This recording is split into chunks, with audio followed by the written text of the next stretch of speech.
this video, we are going to add room and area tags to your first floor plan. The last thing you're going to do is you're going to add your room tags so that I know what the spaces are. So if you go to your architecture, you go to room, and I come over a space, you'll see it gives me a room tag. Now, yours may not have the square footage shown. If it doesn't, if you click on it and you go to edit type, all you got to do is put a check mark right here where it says show area. And then to change the room name, you just click on it.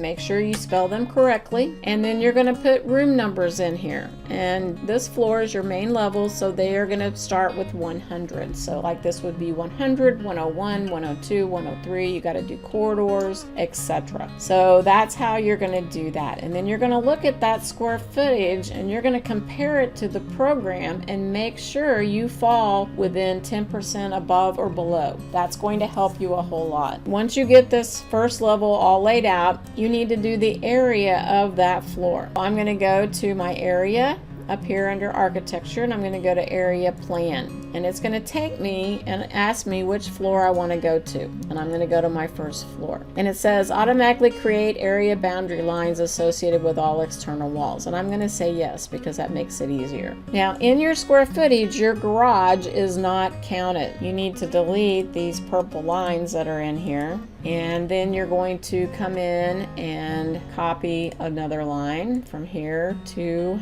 and if I undo constrain, I can put the line where I want to approximately the middle of that. And then I am going to use my modify tools to change the configuration of my walls. And I need to get rid of that one, and I need to get rid of that one. And I need to make sure everything is connected. Then I'm going to go back to my architecture, and I'm going to go to area, and under that I'm going to go to area. It says no area tags are found. I want to say yes. And then if I go into my components and I go to annotations, you'll see I have an area tag, and I want to say open. And now I can place that in there, and it tells me how many square feet I have on this floor.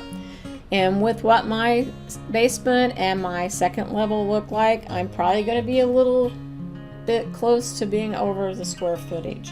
My upper level is very small. It's only a bonus room over here, but my basement level is pretty much this whole area. So I could be in trouble.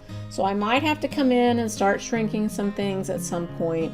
But again, if this comes out and you're already at 4,000 square feet, you're in trouble. You need to reduce it down. So if I go back to my first floor plan and say this area here is just an opening and it's not really defined by an area, what I can do to get the square footage of that area is I can do a room separator line. So if I wanted to come off here and just draw this room separator line, and then I go to my room tag, you'll see now it stops at that line.